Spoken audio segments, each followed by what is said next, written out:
जय भीम, जय भारत, जय संविधान, जय विज्ञान मिशन न्यू DCK में आपका स्वागत है। कैमरा पर्सन जूली भारती के साथ मैं दिनेश चंद्र कुशवाहा आपको आज दिखा रहा हूँ खबर दिव्यापुर से।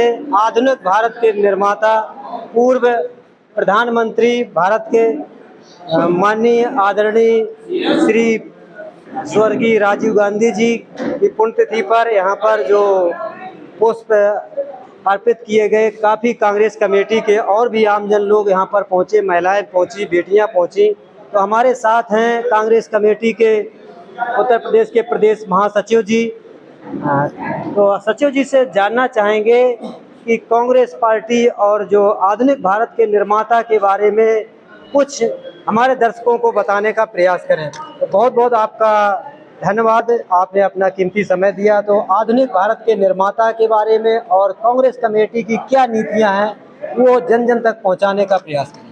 आपका व आपके सभी चैनल के सब्सक्राइबरों का बहुत बहुत आभार। आज हम आधुनिक भारत के निर्माता के रूप में जिन्हें जाना जाता है, हमारे भारत रत्न स्वर्गीय राजीव गांधी, जो कि इस देश के एक ऐसे प्रधानमंत्री थे जो इस देश को 100 वर्ष आगे तक ले जाने की सोच रखते थे।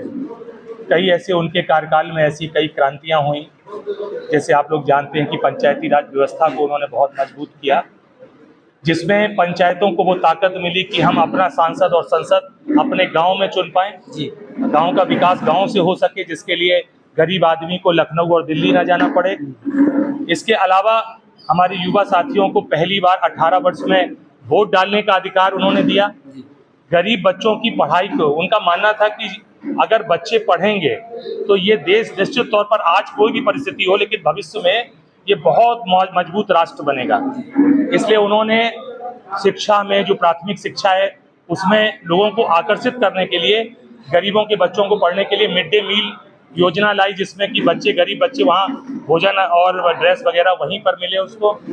इसके अलावा बहुत सी ऐसी चीज़ें उन्होंने की हैं इस देश के लिए। कंप्यूटर क्रांति के रूप में जाना जाता है कि आज हम दुनिया में दूसरे सबसे बड़े कंप्यूटर निर्माता देश हैं। तो ये सब उनकी देन है, लेकिन एक विशेष रिश्ता इस जिले से भी उनका है।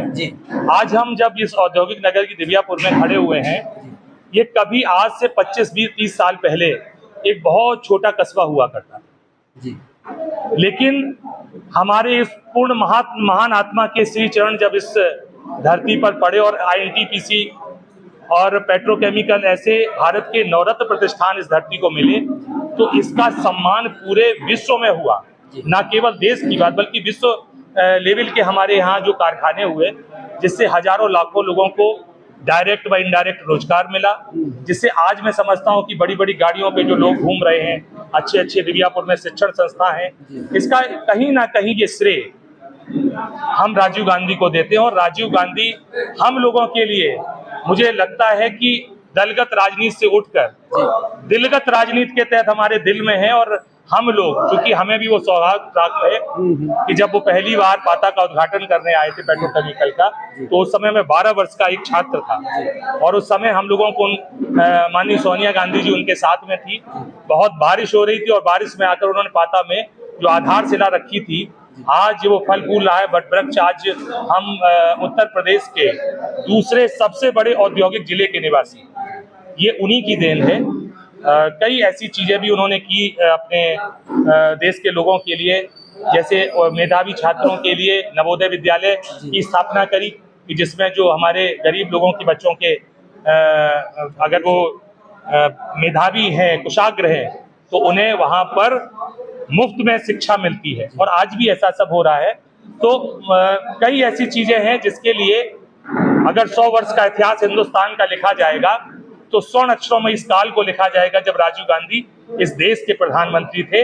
हम सब के राजीव गांधी जो हमारे दिलों में हैं, और मुझे लगता है जब तक हम लोग, कम से कम इस जिले के लोग हैं जिन्होंने उनको देखा है, उनकी वजह से फल फूल रहे हैं, हमारे तो जहन में हमेशा हमारी यादों में रहेंगे। मैं ऐसी महान आत्मा को, आज हम सभी लोगों ने, जो भी यहाँ हमारे कांग्रेस जन थे, जो भी हमारे गांव से आए हुए लोग थे, उन्होंने जो है यहाँ पर आकर श्रद्धांजलि अर्पित की और सभी ने उनको याद किया, उनका स्मरण किया गया और इस तरह से ये आज हम लोगों ने श्रद्धा सुमन अर्पित करने का एक कार्यक्रम रखा था जो आज ये संपन्न हुआ। बस एक सवाल लेंगे, अगर आज हमारे बीच में आधुनिक भारत के निर्माता होते तो आज हमारे देश की स्थिति क्या होती, बस इतना जानना चाहिए। देखिए, ये तो मैं ही नहीं बल्कि पूरा विश्व जानता है। मैंने तो कई देशों के राष्ट्राध्यक्षों की वाणी में अगर सुना है तो उनका कहना है कि अगर देश में प्रधानमंत्री राजीव जी आज अगर हम लोगों के बीच होते तो ये देश आज से लगभग 100 वर्ष आगे पहुंच गया होता, क्योंकि उनकी परिकल्पना तो हमेशा अपने से एक शताब्दी आगे की सोचते थे। 21वीं सदी की जो सोच थी वो उन्होंने 19वीं सदी के भारत में सोच ली थी। देखिए, वो एक अच्छे कुशल पायलट थे, कुशल बेटे थे, राजनेता। बेशक वो राजनीतिज्ञ बहुत बड़े हो ना हो, लेकिन बहुत बड़े दिल के व्यक्ति थे, हर जनता के प्रिय थे, मासूम सा चेहरा, लोगों को देखकर अपना बनाने की कला। मैं जानता हूँ जिस दिन उनको वीरगति प्राप्त हुई, जब काल के क्रूर हाथ में उनको एक बम विस्फोट के जरिए उनकी मृत्यु हुई, तो उस दिन का जो कायनात थी वो भी रोई थी। हम लोग छोटे, एक बहुत तेज आंधी आई थी, शायद उस तरह की आंधी हम लोगों ने आज तक नहीं देखी। और पता चला कि आज देश का एक लाल अपने देश को अलविदा कह चुका है। तो इसलिए मुझे कहने में बड़ा फक्र है कि मैं उस दल से आता हूं कि जिस दल में राजीव जी और इंदिरा जी ऐसे लोग रहे हैं और हमारे देश के लिए वो एक शान का प्रतीक थे।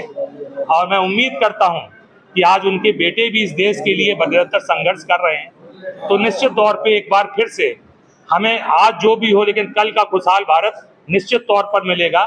जो बाबा भीमराव अम्बेडकर ने जो एक लोकतंत्र की, कुशल लोकतंत्र की स्थापना की थी, संविधान के रूप में एक हमारा एक लिखित ग्रंथ जिसके तहत इस देश की व्यवस्थाएं चलती रहीं, आचार विचार चलते रहे, हमारी सारी व्यवस्थाओं को संचालित करने वाला उस पवित्र ग्रंथ पर भी लोगों ने डाका डालने का काम करने का प्रयास किया।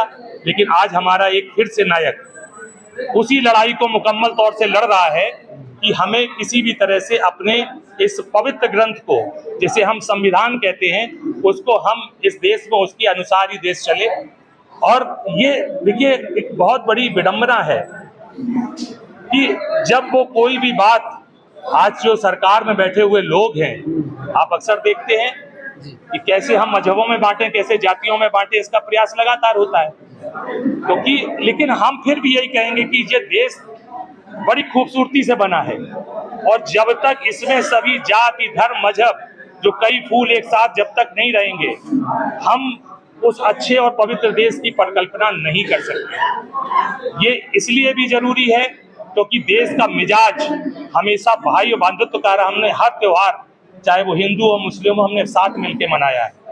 तो इसके लिए हम लोग लड़ाई लड़ रहे हैं और हर हाल में उनके जो नापाक मंसूबे हैं वो कभी सफल नहीं होंगे, ऐसी हमारी इच्छा भी है, मनोभावना भी है और ऐसा हमारा मानना भी है कि जब तक, हालांकि एक गांधी ऐसा था जिसने देश आजाद कराया था और उस दौर में हम लोग नहीं थे, लेकिन एक फक्र की बात है कि इस दौर में कई बार एक नारा बोला जाता था कि आप पहले लड़े थे गोरों से, अब लड़ेंगे चोरों से, अब लड़ेंगे संविधान के चोरों से। तो इसलिए हम उस गांधी के दौर में जरूर नहीं थे, लेकिन हम खुशकिस्मत हैं कि आज के दौर के गांधी में हम लोग साथ में हैं और इतिहास में हम लोग भी दर्ज होंगे। इस लड़ाई को पूरा लड़ेंगे और देश को एक असली आजादी तक ले जाने का प्रयास करेंगे। यही हम लोगों ने यहाँ पर राजीव जी की जयंती पर, हम लोगों ने इनके निर्माण दिवस पर हम लोगों ने यही कोशिश की है, यही प्रण लिया है कि हम अपने देश का भाई बंधुत्व बिगड़ने नहीं देंगे। एक छोटा सा कमेंट चाहेंगे, जिस तरह से नेता प्रतिपक्ष की तस्वीर पाकिस्तान के सेना अध्यक्ष के साथ वायरल हो रही है, आधी आधी तस्वीर करके। देखिए, कर्नाटक सरकार में उनके ऊपर मुकदमे, गैर जमानती धाराओं में मुकदमे दर्ज कर दिए गए हैं और बहुत जल्दी, वो चाहे अमित मालवीय हो जो फेक न्यूज बनाने वाला उनका एक पूरा कहना चाहिए ग्रोह का सरगना है, और चाहे वो कोई दूसरे लोग हों, क्योंकि उनके यहाँ फेक न्यूज बनाना ये उन्होंने बहुत से इतिहास को तोड़ मरोड़ के पेश करने का, लेकिन इस बार वो निश्चित तौर पर कानून के हाथों से वो बच नहीं पाएंगे और जेल जाने के वो निश्चित तौर पे प्रतिभागी बनेंगे, ऐसा हमारा मानना है। चलिए, बहुत बहुत धन्यवाद आपका। इसी के साथ इस वीडियो को समाप्त करते हैं। जय भीम, जय भारत, जय संविधान। हमारे कमेंट करें और अभी तक अगर चैनल को सब्सक्राइब नहीं किया तो सब्सक्राइब जरूर करें। जय भीम, जय भारत, जय संविधान, जय विज्ञान।